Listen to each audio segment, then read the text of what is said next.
ఇప్పుడు క్రిస్పీ కోడిబళ్ళు చేస్తామండి. బాగుంటుంది స్నాక్స్గా, పిల్లల బాక్సులకి, టీ టైంకి అన్నిటికీ. ఇప్పుడు ఫస్ట్ మనం ఏం చేయాలంటే ఒక గరిటె నూనె ఎత్తుకొనేసి దాన్ని హీట్కి పెట్టుకునేయాలి. కొంచెం హీట్ అయ్యేట్లో సాటికండి ఇది 1/4 కప్పు.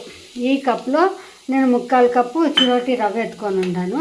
ఈ చిరోటి రవ్వ చాలా బ్రౌన్ రాకూడదు, జస్ట్ లైట్గా కలర్ ఇదైతేనే మనము ఇది చేసుకునేయాలి. ఇప్పుడు చూడండి, జస్ట్ ఒక 1 మినిట్ అంతే, లైట్గా ఉడికైతే చాలు. ఇప్పుడు ఇట్లా చేస్తే మనం రవ్వను నూనె బాగా క్రిస్పీగా వస్తుంది కోడిబళ్ళు. దాంట్లోకి వచ్చేసి 1/2 కప్పు మైదా, 1/2 కప్ మైదా వేసుకొనేసి స్టవ్ ఆఫ్ చేసుకునేయాల. ఈ ఉడికే అది బాగా రోస్ట్ వస్తుంది.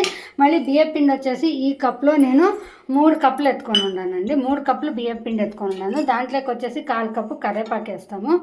ఇప్పుడు అంతా మిక్స్ చేస్తాం. చూడండి, చిన్న గిటికంతా ఒట్టుకోబెట్టి దీంట్లోకి వేసుకొని ఇది రన్ చేసుకుంటాను. కొంచెం గడ్డ ఇంగువ వేస్తూ ఉంటాను ఫ్లేవర్ బాగుండేదానికి. ఇప్పుడు ఇది రన్ చేసుకున్నాము. దీంట్లోకి 1 కప్పు, అప్పుడే చూపించిన మెజర్మెంట్ కప్లోనే 1 కప్పు పప్పులు. నేను కారం కొంచెం బ్యాడ్గా వేసుకోకూడదు, దీనికి చిక్కబళ్ళాపురం కాయలు లేకపోతే గుంటూరు కాయలు అట్లా ఏమైనా వేసుకోవాలో. 10 మిరపకాయలను తగ్గంత ఉప్పు వేసి ఫైన్ పౌడర్ చేసుకునేస్తాం. మేము ఈ బియ్యపిండి మిక్చర్లోకి 1 స్పూన్ జీలకర్ర వేసుకుంటా ఉన్నాము. అప్పుడే ఇది పౌడర్ చేసుకొని ఉండేది వేసుకుంటాము. అప్పుడే వేయించి పెట్టుకొని ఉండేది రవ్వ మైదాను వేసుకుంటాం. ఇప్పుడు ఇదంతా మిక్స్ చేసుకోవాలి. ఎప్పుడే కానీ ఇది స్టిక్లో మీకు చూపిస్తూ ఉన్నాను. స్టిక్ ఇడ్స్ పెట్టేసి ఒక 5 నిమిషాలు ఇట్లా చేతిలో బాగా మిక్స్ చేసుకోవాలండి. బాగా మిక్స్ చేసుకుంటాం. ఇప్పుడు చూడండి, బాగా ఇట్లా మిక్స్ చేసుకొనేసినాము. మనకి ఇట్లా కొంచెం ముద్దు రావాలి అంతే. దీనికి వాటర్ వేసుకొని కొంచెం గట్టిగా కలుపుకొనేస్తాం. ఈ కన్సిస్టెన్సీకి మనం అంతా పిండి కలుపుకొనేసేసి ఇట్లా పెట్టేసుకొనేసేసి ఇంకా కోడిబళ్ళు మాదిరి ఉంచుకుంటాం. చాలా మెత్త వద్దండి, మళ్ళీ ఇదైపోతుంది.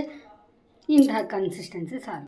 ఇట్లా కోడిబళ్ళన్నీ నన్ను షేప్ చేసుకొనేసేసి మనము కాగిండే నూనెలో ఫ్రై చేసుకుంటాం.